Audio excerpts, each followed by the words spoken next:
할렐루야. 2021년에도 주님을 사모하는 마음으로 새해 첫날부터 엑소더스로 함께 하시는 성도님들을 축복합니다. 금식하며 주님 앞에 우리가 소망을 둘 때에 눈물 날 일도 기쁨의 찬양으로 바뀌는 시간 되기를 소망합니다. 영상으로 진행되지만 이전에 어떠한 해보다도 더 큰, 더 넘치는 은혜와 위로가 부어지기를 기대하며 나아가길 원합니다. 새해 우리에게 주시는 하나님의 첫 말씀은 예레미야 33장 3절 말씀입니다. 구약 성경 1106페이지에 있습니다. 예레미야 33장 3절 말씀, 우리 한 목소리로 함께 읽도록 하겠습니다. 함께 읽겠습니다. 너는 내게 부르짖으라. 내가 내게 응답하겠고 내가 알지 못하는 크고 은밀한 일을 내게 보이리라. 아멘. 오늘 은혜의 말씀과 간증을 나눠주실 분은 오은주 집사님이십니다. 집사님은 교회 오빠라는 영화와 책을 통해서 이미 많이 알고 계실 텐데요. KBS 스페셜 다큐에서 암투병하는 분들의 삶을 촬영하는 가운데 이제 집사님과 집사님의 남편 이간우 집사님이 그 암투병 가운데도 절망하지 않고 하나님의 선하심을 끝까지 신뢰하며 사는 그 삶이 큰 도전이 되어서 영화로까지 제작하게 되었습니다. 오늘 우리에게 닥친 고난과 하나님의 은혜라는 제목으로 우리에게 말씀으로 도전하실 텐데 큰 은혜 받으셨으면 좋겠습니다. 귀한 집사님, 우리 큰 박수로 환영하도록 하겠습니다.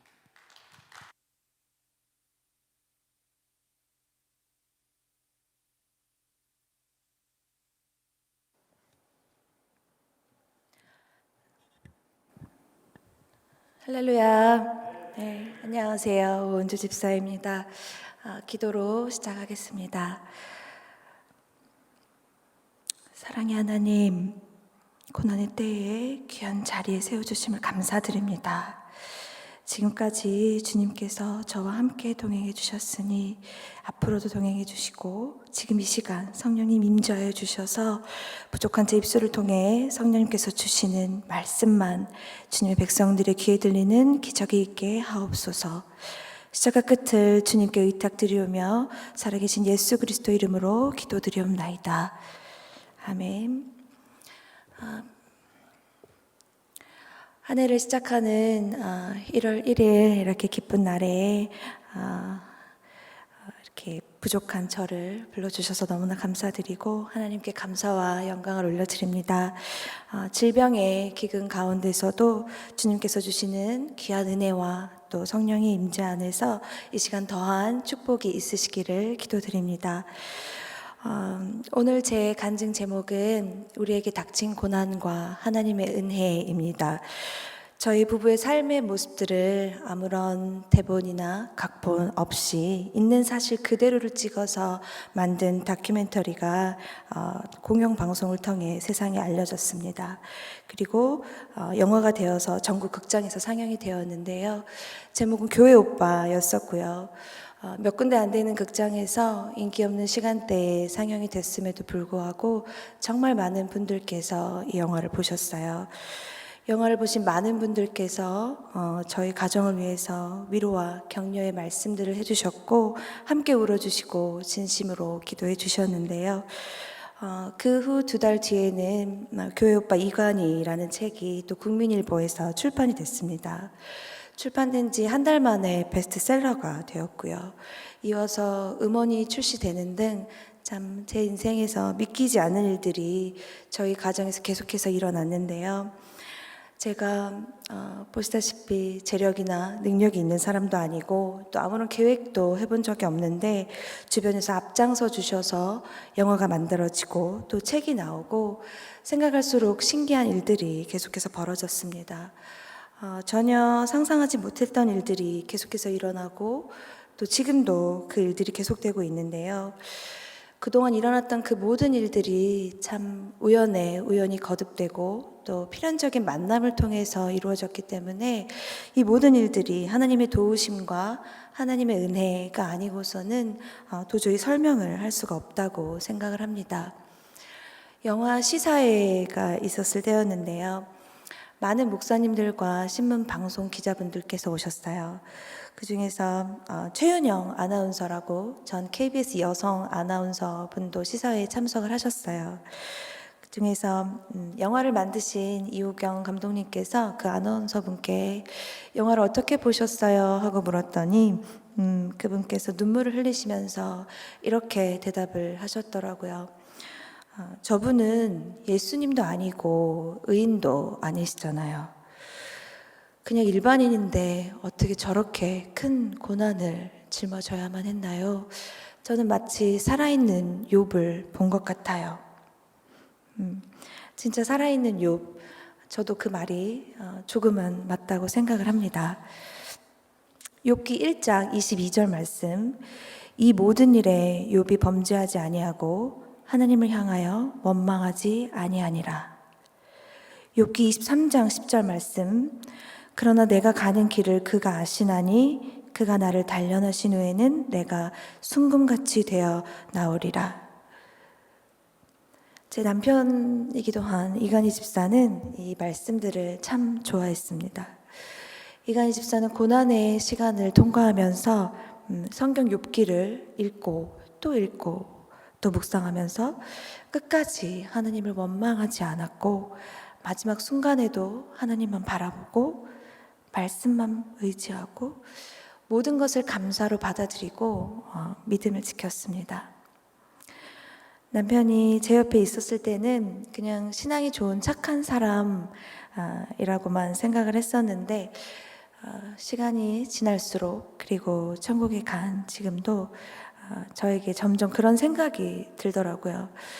내 곁에 잠깐 있다 떠난 그 사람이 욥과 같은 사람, 그 수준까지는 못 되더라도 정말 믿음이 깊은 사람이었구나.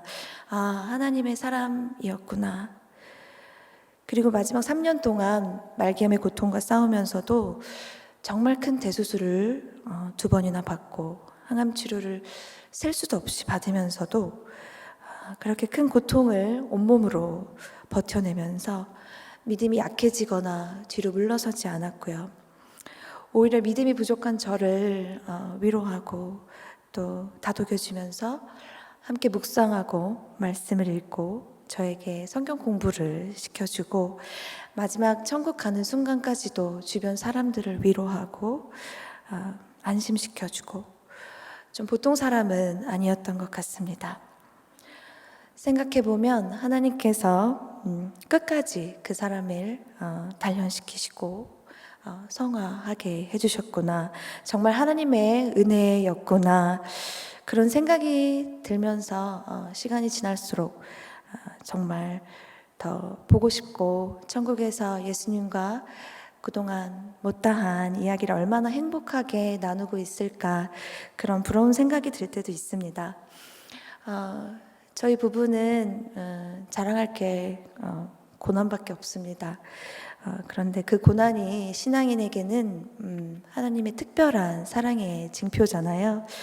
그때는 알 수 없었지만 제가 겪었던 그 고난과 고통의 이유가 다른 사람을 정말 사랑하는 사람으로 빚어주시기 위함이었다고 믿기 때문에 기뻐하노니 내가 약한 그때의 강함이라 말씀하신 하나님의 약속의 말씀을 붙잡고 저희 삶을 짧게 나누겠습니다.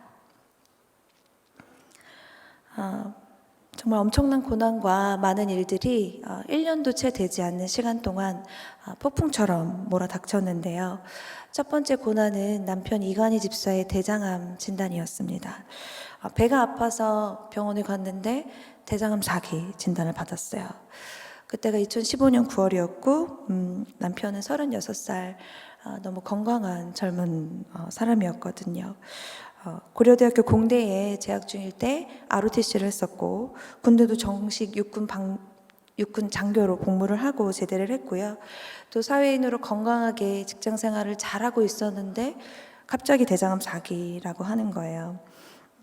그것도 대장암 초기라고 하면 좀 이해를 할 텐데 처음부터 대장암 4기 복막으로 전이된 말기입니다 라고 하니까 그야말로 마른 하늘의 날벼락이었습니다. 그 얘기를 듣고 저는 그 자리에서 기절을 했었고요. 시어머님은 옆에서 절규하시면서 쓰러지셨습니다.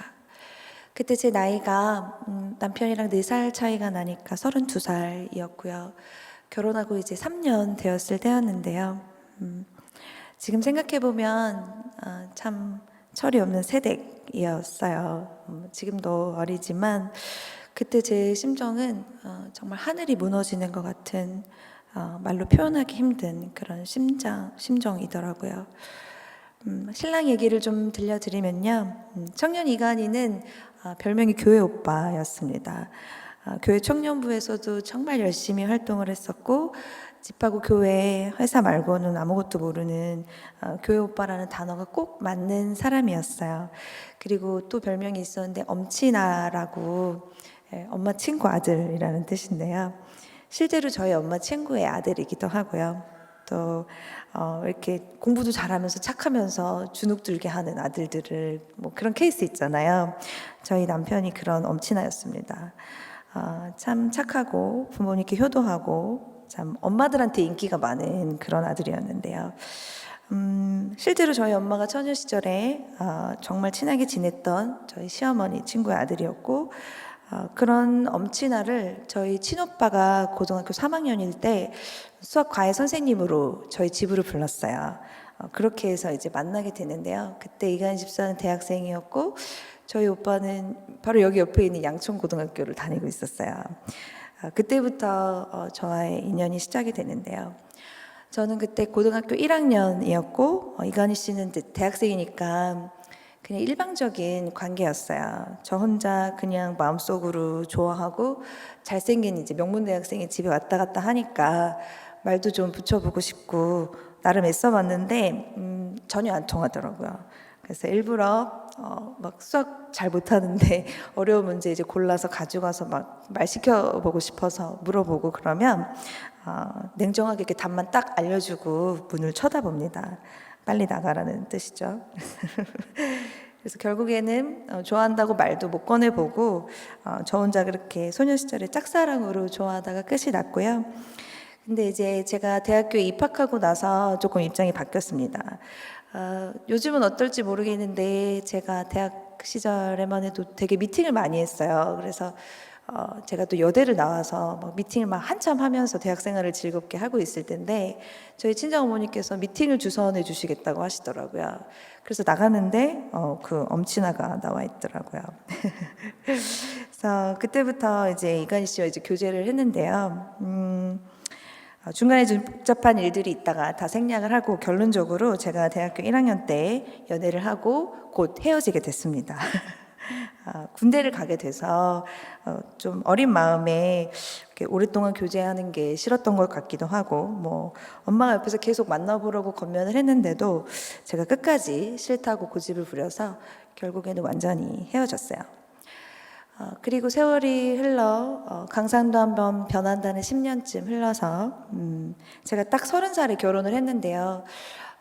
지금 생각해보면 세상적인 말로 운명의 장난이 그때 시작이 된 것 같습니다. 지금 생각해도 참 괜찮은 신랑감이고 참 좋은 사람인데 주위에서 막 다시 잘해보라고 건면을 하는데도 이상하게 저는 이간희 씨를 다시 만나기가 싫더라고요. 아마도 어쩌면 닥쳐올 고난의 운명을 예감하고 피하고 싶어서 그랬던 게 아닐까. 사실은 조금 더 이제 솔직히 말씀을 드리면요. 그 당시 저는 이간희 씨 말고 더 돈이 많은 남자와 결혼하는 게 꿈이었어요. 저희 집 얘기를 들려드려야 좀 변명이 될 것 같아서 아빠가 사업을 잘 하셨고 또 부모님께서 저를 부족함 없이 잘 키워주셨는데 제가 대학 시절에 아버지 사업이 정말 쫄딱 망해서 집에 이제 그 빨간 딱지도 붙고 참 어려운 좀 시절을 보냈습니다. 그래서 계획하고 있었던 유학도 포기해야 됐었고 또 처음으로 돈을 벌기 위해서 이제 아르바이트도 했어요. 그렇게 경제적인 이유 때문에 돈이 많은 남자랑 결혼하는 게 정말 결혼을 잘하는 거다라고 이제 생각을 했어요. 그래서 어렸을 때 제가 그렇게 좋아했던 짝사랑의 남자임에도 불구하고 신랑감을 보는 제 눈이 좀 변해버린 거죠. 그렇게 세속적인 조건만 보고 물건을 쇼핑하듯이 이제 결혼할 사람을 찾는데 그런 사람을 찾을 수가 없고 그런 사람은 또 신앙이 없는 경우가 또 많고 이리저리 찾아보다가 안 되니까 나중에는 믿지 않는 사람이라고 해도 결혼해서 전도하면 되지 이렇게 합리화하면서 신앙이 없는 형제와 교제도 했습니다. 그렇게 해서 이제 어렵게 결혼하고 싶은 형제님을 만났는데요. 이번에는 친정 엄마가 문제였어요. 불신 결혼은 목에 칼이 들어와도 안 된다라고 하시면서 절대 반대를 하시는 거예요. 그래서 다행인지 불행인지 그분과 결혼을 못했고요. 그때 어머니가 반대를 안 해서 그분과 결혼을 했으면 오늘 제가 여기에 있는 일은 절대 없었겠죠. 농담인데 아무도 안 웃으셔서. 친정 어머니는 진작부터 이간희 씨를 너무나 사위로 삼고 싶어 하셨어요. 그만큼 너무너무 좋아하셨는데 저도 잘 알고 있었는데 제가 자꾸 싫다고 하니까 이제 어쩔 수가 없어서. 근데 이제 나중에는 저희 아버지도 이제 적극적으로 권하시더라고요. 그리고 이제 들리는 말로는 이간희 씨가 저 때문에 결혼을 안 하고 있다, 막 이런 소리도 들리고 믿거나 말거나. 그러면서 저 혼자 이제 마음을 고쳐 먹으면 부모님과 시댁 어른들 또 이간희 씨도 또 기쁘게 된다라고 생각을 하게 되고 그러면서 마음이 조금씩 움직였습니다. 그래서 기도하고 또 기도하고 고민하다가 마지막에는 이렇게 결론을 내렸어요. 이간희 씨가 물질의 부자는 아니지만 부모님께서 정말 검증한 믿음의 부자니까 또 부모님이 오랫동안 그 속마음까지 참 검증을 해준 또 칭찬하는 사람이니까 또 신뢰할 수 있다고 생각이 들고 돈이야 나중에 맞벌이해서 벌면 되지 이렇게 결론을 내리고 생각하니까 참 괜찮은 남자로 다시 보이기 시작을 하더라고요. 그래서 제 나이 30살에 정말 꽃길만 걷게 될 거야 라는 엄청난 착각 속에서 교회 오빠 이간희 씨와 결혼을 하게 됐습니다. 마치 계획되어진 것처럼 저희 남편과 결혼을 하면서 어쩌면 피할 수도 있었던 그 엄청난 고난의 터널을 통과하게 됐지만 그래도 저는 후회하지 않고요. 그 고통과 고난이 있었기 때문에 저희 부부가 정말 하나님께만 매달리고 또 하나님 말씀만 의지하고 그렇게 됐던 거잖아요. 한 번은 이간희 집사가 투병하면서 이런 말을 한 적이 있어요. 암을 만나서 투병하는 이 과정이 어떤 면에서는 참 고맙다. 암과 싸우는 시간 동안 쉬면서 지나간 나의 인생을 객관적인 시선으로 돌아보고 생활에서 고쳐야 할 나쁜 습관들도 고치고 또 신앙적인 면에서 영적으로 더 건강해지기 위해서 노력하기 시작했으니까 나는 암이 고맙다. 실제로 저희가 모든 걸 다 내려놓고 하나님만 바라보고 난 후부터는 참 많은 은혜를 체험하게 됐습니다. 그러니까 저희 부부가 100년 해로 한 것도 물론 축복이지만 짧은 6년의 결혼 생활이었지만 그 시간이 참 훨씬 소중하고 가치 있게 살았다고 생각하기 때문에 이간희 씨와 결혼하게 된 거는 정말 후회 없고 또 그렇게 인도해 주신 하나님께 정말 감사하고 그때로 다시 돌아간다고 해도 저는 이간희 씨를 선택할 것 같고요. 다시 대장암 진단 받은 사건부터 말씀을 드릴게요. 그때 제가 이제 33살이었으니까 결혼하고 이제 3년 반 되었을 때였는데요. 그때 저희 부부가 정말 전성기라고 할 만큼 사이가 좋을 때였어요. 대부분 이제 이렇게 신혼부부들이 결혼을 하면 3년쯤 지나면 이제 권태기가 오면서 서로 싸우고 그런다고 하는데 저희는 그런 게 전혀 없었어요. 왜냐하면 처음부터 싸웠기 때문에 정말 너무 많이 싸워서 너무 안 맞더라고요. 어쩜 그렇게 하나부터 열까지 다 안 맞는지.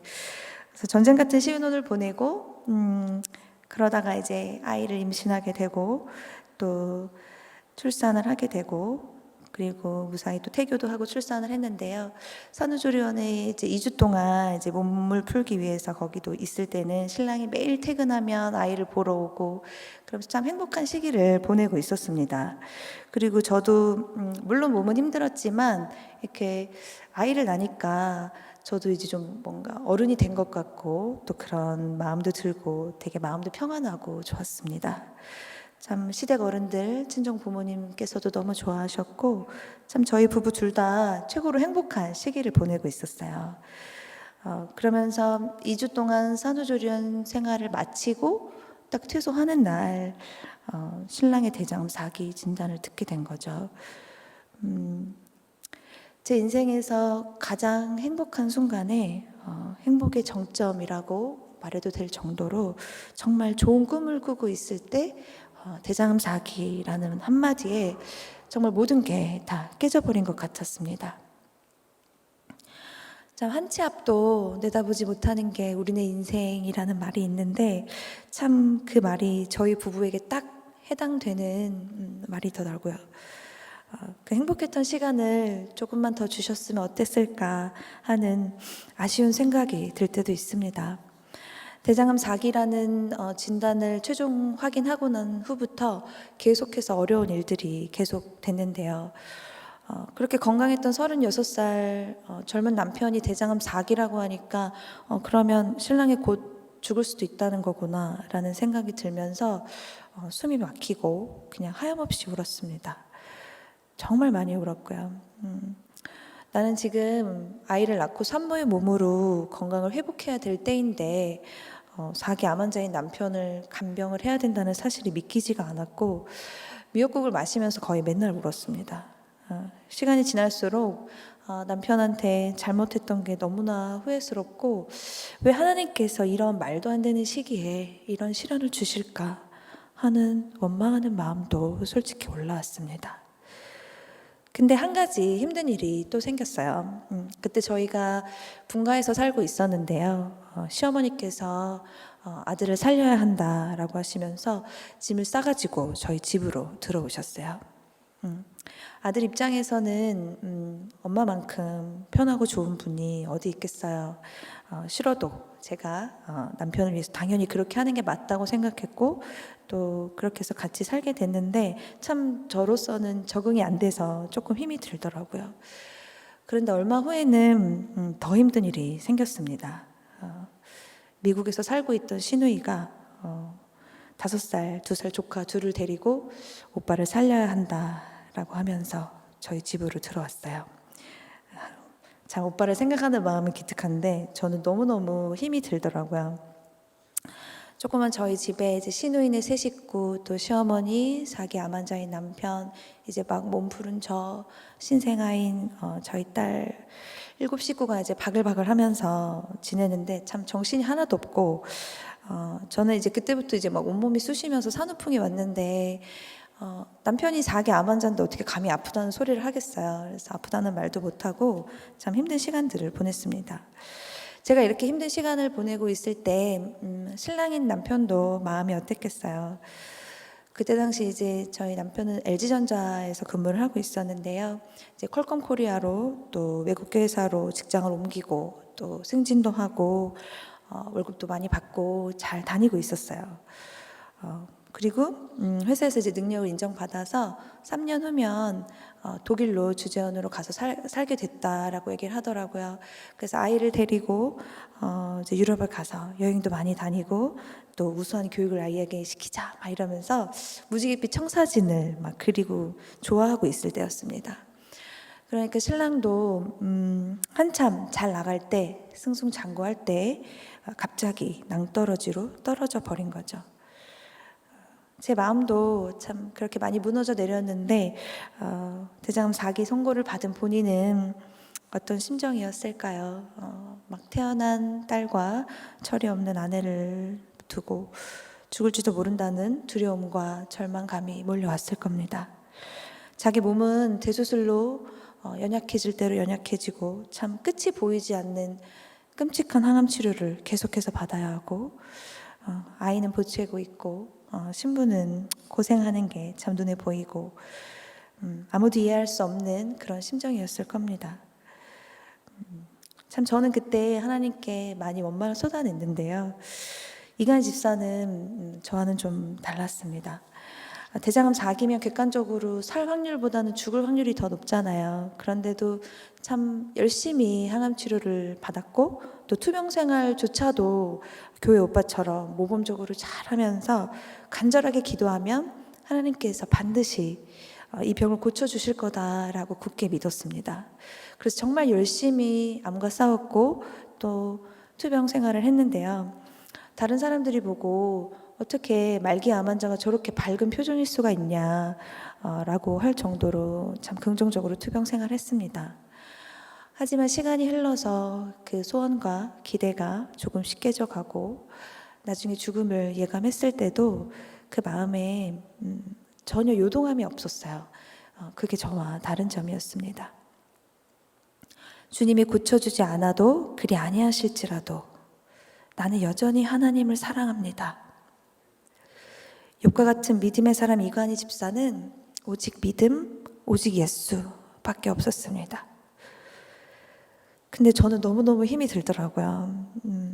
시댁 식구들의 참 이해할 수 없는 원망 섞인 말들, 사람들의 불편한 시선과 조롱, 무슨 죄가 그렇게 많아서 그런 벌을 받았냐.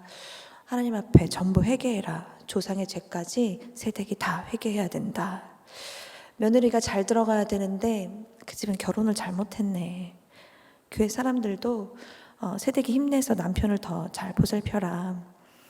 그런데 뭘 먹였길래 젊은 남편이 대장암이냐, 좀 잘해 먹이지 그랬냐. 참 위로인지 조롱인지 알 수 없는 비수 같은 말들을 들으면서 방 안에 갇혀서 외롭게 지냈습니다.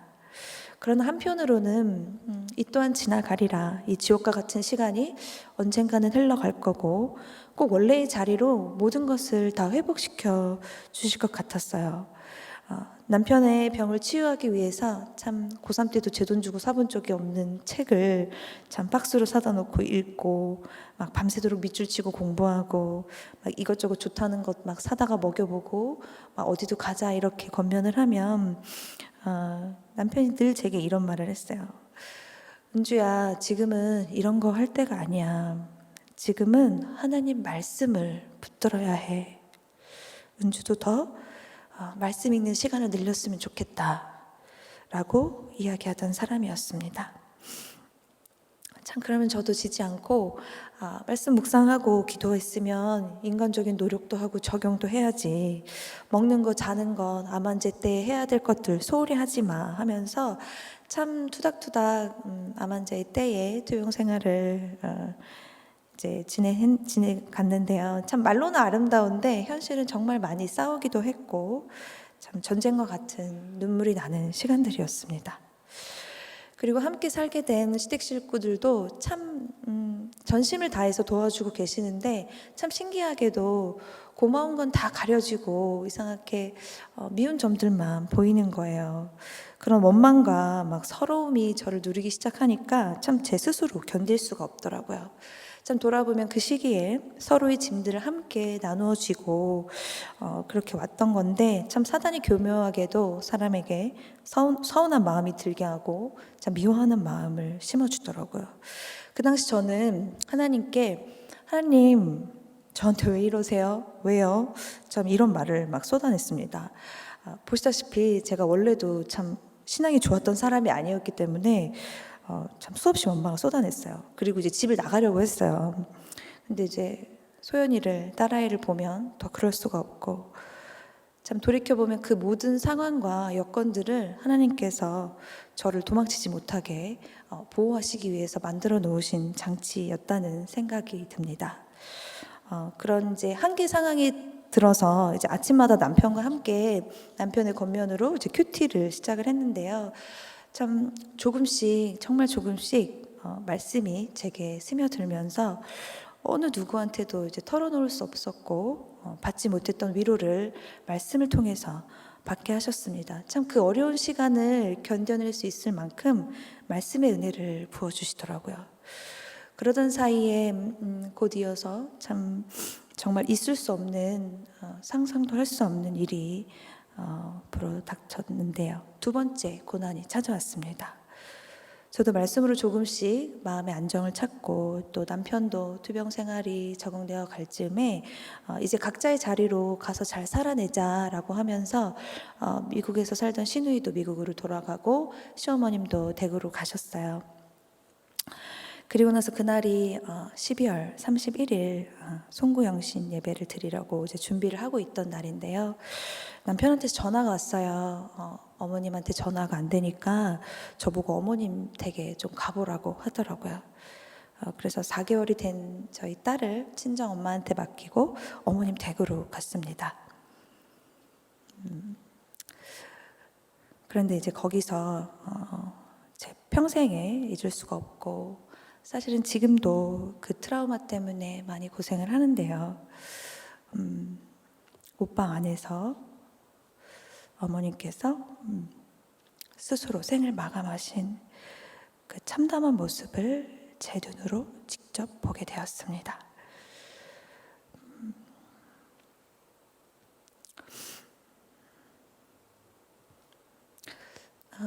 너무 무서우니까 온몸이 이제 공포에 막 덜덜덜 떨리면서 소리를 지르면서 너무 무서우니까 도망갈 생각밖에 안 나더라고요. 그래서 비명을 지르면서 1층까지 이제 맨발로 뛰쳐내려갔어요. 그리고 도와달라고 막 소리를 치고 112, 119 남편한테 차례대로 막 전화를 하고 정신이 반쯤 나간 상태에서 원망을 막 쏟아냈습니다. 어떻게 이러실 수가 있냐고.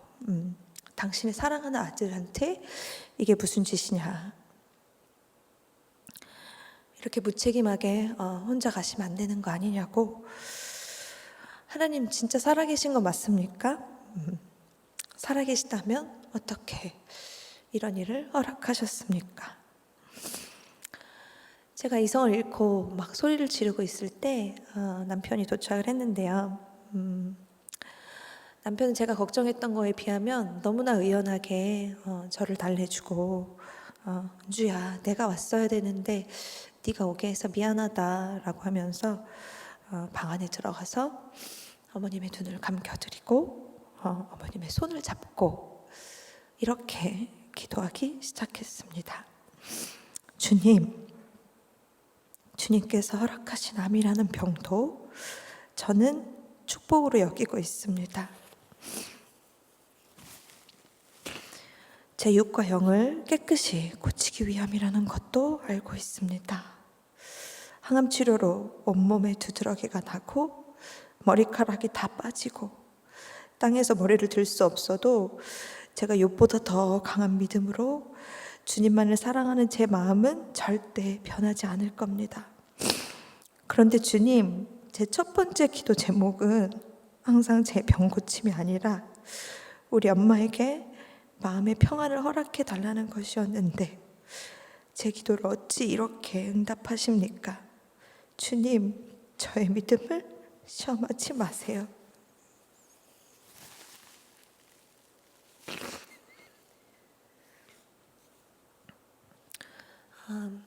암 진단 이후 제 앞에서 한 번도 운 적이 없는 남편이었는데요. 저 그런 사람이었는데 어머님의 죽음 앞에서 완전히 무너지면서 기도하면서 우는 거예요. 손으로 눈물을 닦아내면서 마지막에는 이렇게 기도를 하더라고요. 어떤 환난이 닥쳐와도 제가 주님을 변함없이 사랑하겠습니다. 절대 주님을 배신하지 않겠습니다. 주님 사랑합니다. 주님 감사합니다. 엄마 사랑해. 미안해.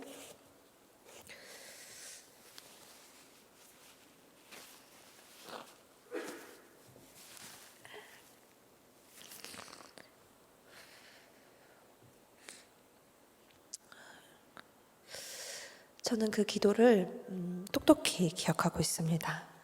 어머님의 자살이라는 믿을 수 없고 참 믿고 싶지 않은 그 충격적인 현실 앞에서 무너지는 마음을 부여잡고 하나님께 올려드렸던 이간희 집사의 그 기도를 지금도 잊지 못합니다. 아마 제가 평생 잊지 못할 거예요.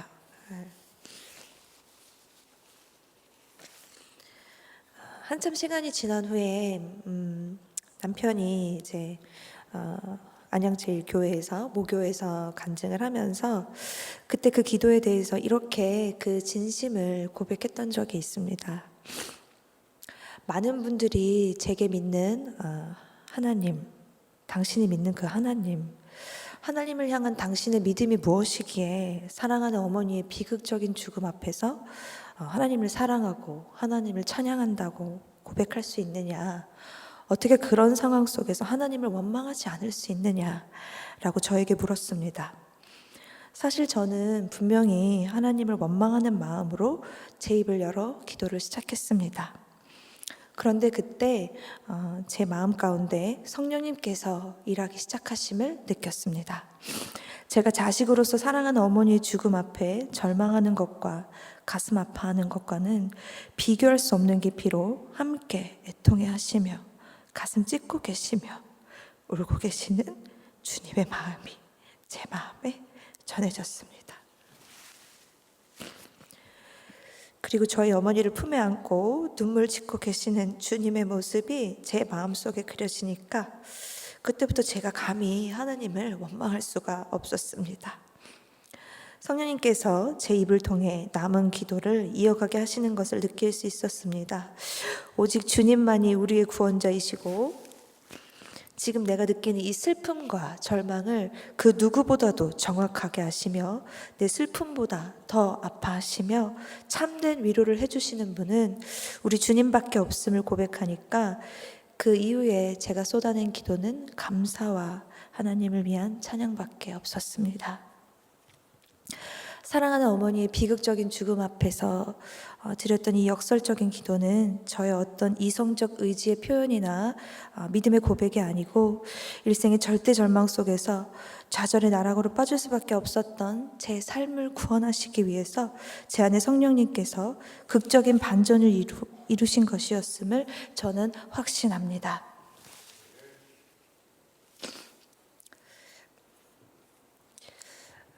남편은 참 믿음이 좋아서 어머님의 죽음을 이해하고 이겨냈지만 저는 그 당시에는 도무지 이해할 수가 없었고 인정하고 싶지도 않았어요. 그래서 어머님께서 돌아가신 이유는 다른 사람들에게 비밀로 해야 한다라고 하면서 그 비밀을 무덤까지 안고 가야 한다고 생각을 했어요.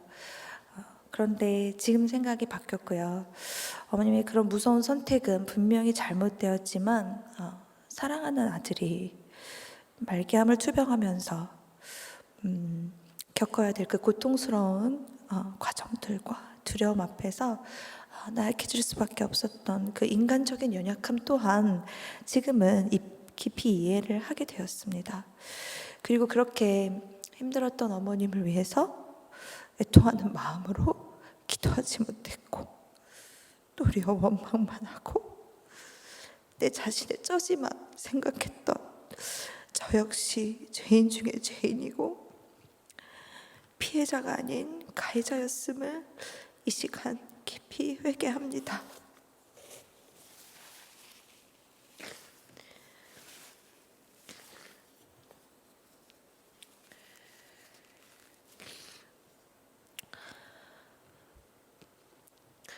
두 가지 큰 고난이 쉴 새 없이 참 연달아서 한꺼번에 왔기 때문에 저희 부부가 감당하기에는 참 너무나 힘이 들더라고요.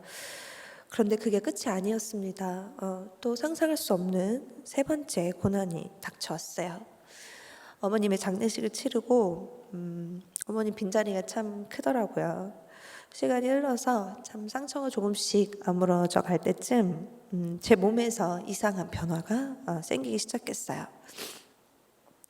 산후풍 통증이 이제 너무 심해서 진통제를 막 하루에 10알씩 먹는데도 통증이 잡히질 않는 거예요. 그래서 이제 신랑이 암 환자만 아니면 진작에 병원에 가서 입원을 했을 텐데 사정이 그럴 수가 없어서 계속 참고 있다가 도저히 이제 참을 수 없을 지경이 돼서 이제 걸을 수 없을 지경이 됐을 때 이제 병원에 가서 입원을 했고요.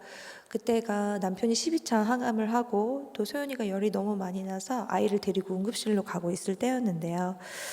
그때 이제 혼자 입원을 해서 저 혼자 이제 이것저것 검사를 받고 있을 때였어요. 그때 이제 선생님이 와서 산후풍이 아닌 것 같으니 조금 더 정밀 검사를 받아야 한다고 하시더라고요. 그래서 뭐 갑자기 CT, 뭐 펫CT, 뭐 골수 검사, 알 수 없는 검사들을 막 하시더라고요. 그리고 그 다음날 와서 급하게 이제 보호자를 찾는데 보호자는 지금 올 수 있는 형편이 안 된다라고 했더니 저에게 이제 직접 얘기를 하시는 거예요. 그래서 온몸에 암이 너무 많이 퍼져 있고 또 골수에도 전이가 있는 혈액암 4기입니다라고 하시더라고요. 그래서 내가 이렇게 아팠구나. 일찍 병원에 왔어야 됐는데 내가 참 바보였구나. 이런 생각이 들면서 막 울면서 동시에 헛웃음이 나오더라고요. 그리고 순간적으로 이런 생각을 했어요. 내가 지금 악몽을 길게 꾸고 있다. 하나님이 나를 저주하시나? 하나님은 나를 사랑하지 않으시는구나. 하나님 우리 소연이는 어떻게 하실 거예요? 고아로 만드실 건가요? 어린 딸 생각이 나면서 참 억장이 무너지고 우리 부부는 이제 어떻게 해야 하나 참 앞이 보이지가 않더라고요. 그때 하나님께서 제게 이런 질문을 하시는 것 같았어요. 은주야, 너 나를 믿는 거 맞니? 나를 신뢰하니? 나를 사랑하니?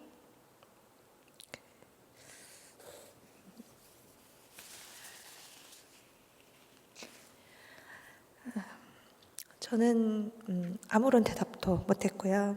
하나님께서 참 제 입이 꽉 다물어지게 하시더라고요.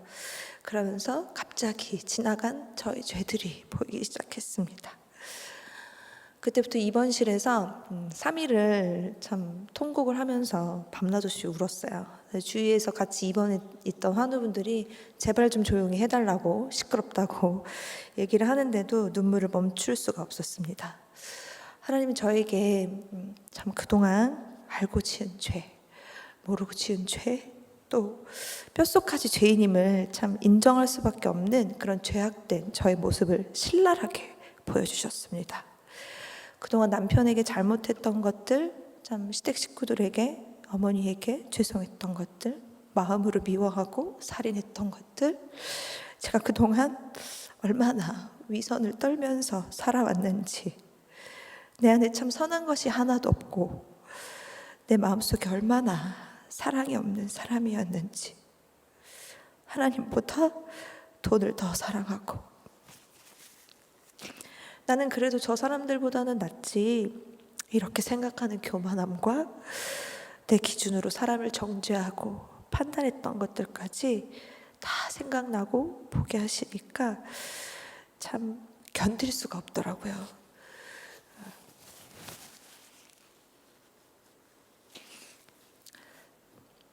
그럼에도 불구하고 저를 여전히 사랑한다고 말씀해 주시는 주님의 은혜에 참 감격해서 나에게 일어난 이 모든 심판의 사건들이 정말 억울할 게 하나도 없고 마땅한 것입니다 라고 인정을 하게 되더라고요. 그리고 제 짧은 인생에서 하나님께 가장 진심 어린 고백을 하게 되었습니다. 주님, 저는 아무것도 할 수 없습니다. 이제부터 주님만 의지하겠습니다. 7개월 사이에 3가지 고난을 한꺼번에 겪은 다음에 앞으로 어떻게 살아가야 할지 참 앞길이 안 보일 때 저희 부부는 하나님만 의지하고 암을 고쳐주시든지 아니하시든지 모든 걸 하나님께 맡기고 정말 오직 큐티하고 말씀 묵상하고 기도에만 올인하기로 했습니다. 그런데 그때부터 놀라운 반전이 일어났어요. 제가 혈액암 4기를 이제 선고받고 난 후에는 이제 정말 모든 게 끝났다, 다 죽을 수도 있다 막 이러면서 참 절망을 했었는데 정말 예상치 못한 좋은 일들이 일어났어요.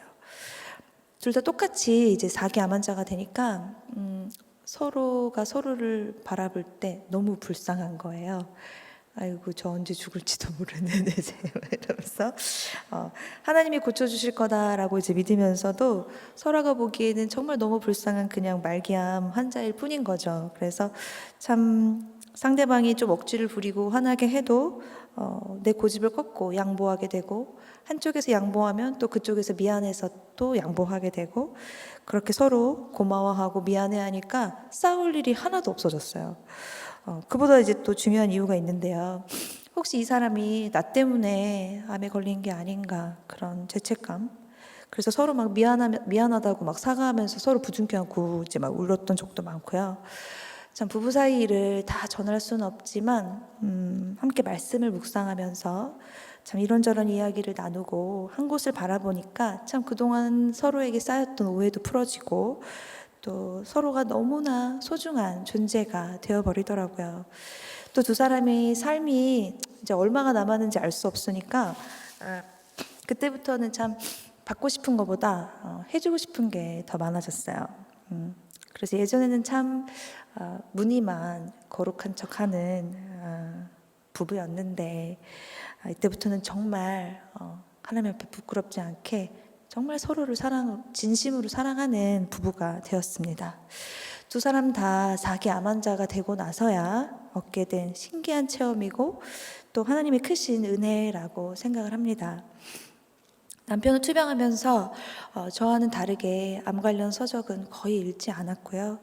매일 성경 말씀을 묵상하고 또 기도하고 또 설교를 들으면서 저에게 이것저것 권면하고 또 좋은 말씀을 알려주고 가르쳐 주었는데요. 한 번은 욥기서를 묵상하면서 제가 남편에게 하나님께서 우리에게 이렇게 욥과 같은 수준의 고난을 허락하셨으니까 이 시험이 끝나면 분명히 욥처럼 엄청난 축복을 갑절로 주실 거다, 막 다 회복시켜 주실 거다, 이렇게 막 확신에 차서 이야기하면 남편이 늘 제게 욥기의 진수는 결과가 아니라 과정에 있어 라고 이야기해 주곤 했습니다.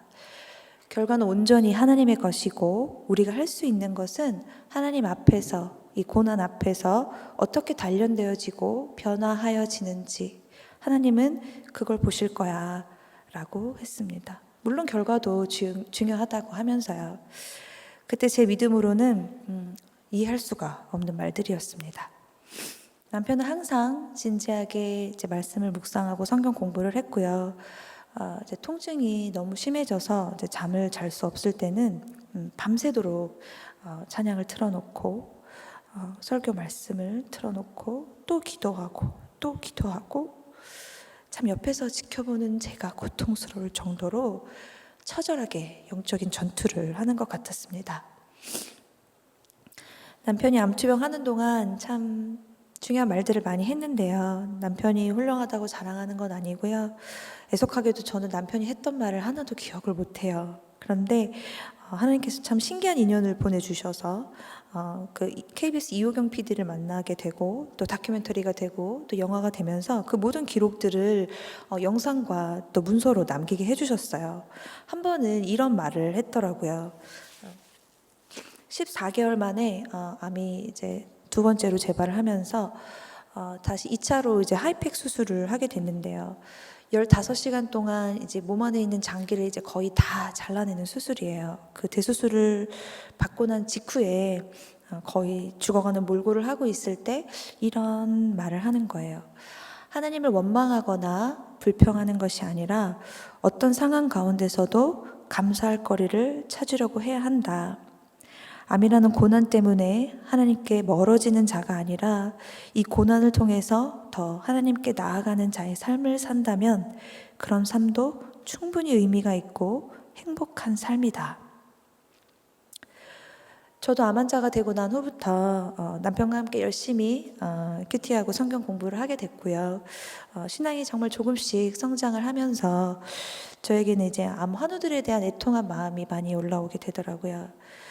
그래서 지금은 저희 병원에서 이제 말기암 환우들을 만나고 또 그분들께 하나님을 조금이나마 미력하게 전하는 일을 하고 있습니다.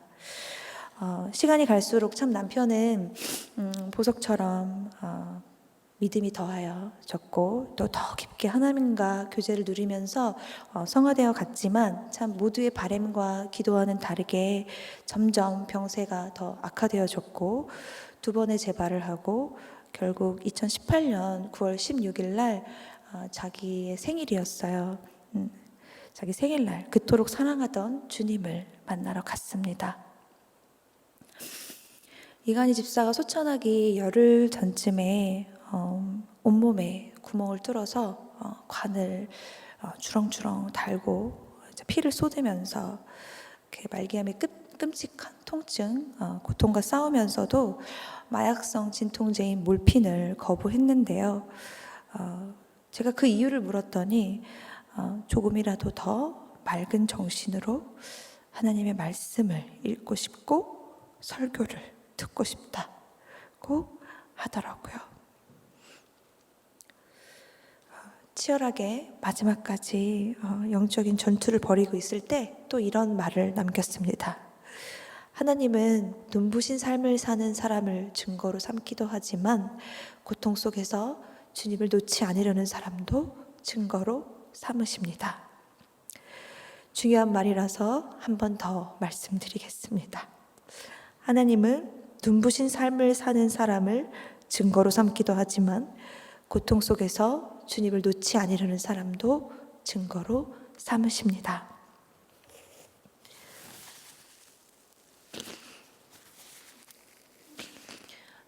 이 말 때문에 제가 사명감을 갖고 힘들지만 이 자리에 서야 했던 것 같습니다. 그리고 저희 부부의 투병 과정에서 우리의 의지와 계획과는 정말 아무런 상관도 없이 오직 하나님의 은혜로 말기암 환우의 보호자였던, 그래서 더욱 말하지 않아도 서로의 마음을 이해할 수 있었던 KBS 이호경 PD를 만나게 되고요. 이 이호경 PD는 사실 비기독교인이에요. 근데 이렇게 믿지 않는 자들의 시선으로 바라본 저희 부부의 삶의 모습들이 다큐멘터리로 제작이 되었고 2016년도와 2017년도에 KBS를 통해서 세상에 알려졌습니다. 또 다큐멘터리에서 담지 못했던 그 이후의 이야기가 영화로 제작이 되어서 2019년 5월에 전국 극장에서 상영이 됐고요. 미국과 캐나다 등 해외까지 상영을 하게 되었습니다. 그래서 코로나 확산 우려로 인해서 재개봉이 취소가 되었지만 또 하나님의 또 방법으로 여러 가지 방법으로 또 어느 곳에서나 보실 수 있게 하셨고요. 또 제가 계획하지도 않았는데 또 책이 나오고 참 신기한 일들이, 증거하기 힘든 이 모든 일들이 참 하나님의 영광을 드러내기 위해서 저희 부부의 삶 속에서 단 한순간도 떠나지 않으시고 함께 동행하시고 마지막 죽음의 순간까지도 개입하신 하나님의 한치 오차도 없는 완벽한 계획하심이었다고 저는 감히 믿고 고백합니다.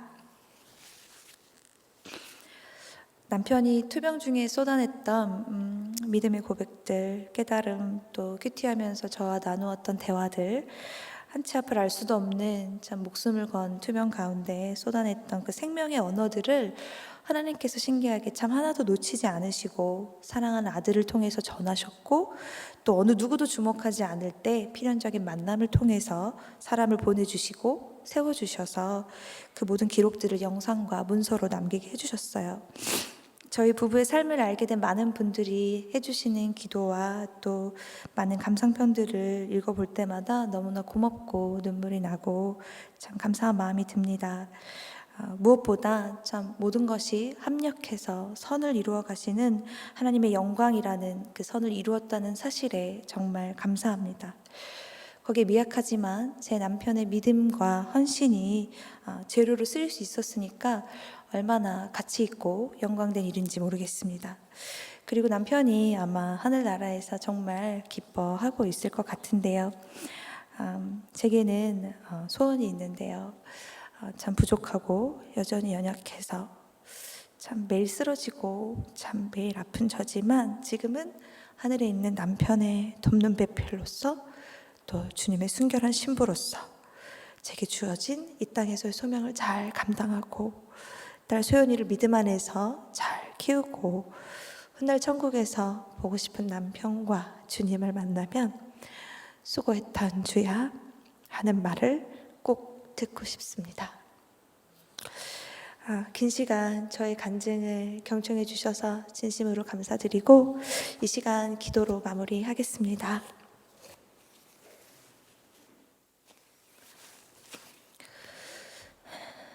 하나님 아버지 감사합니다. 정말 주님 없이는 아무것도 아닌 초라한 저를 오직 주님의 은혜로 주님의 몸된 교회에 세워주셨습니다.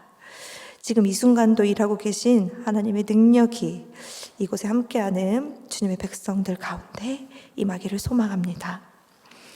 연약한 나를 통해서 더 강함을 드러내신 주님의 신실하심과 그 거룩하심을 찬양합니다.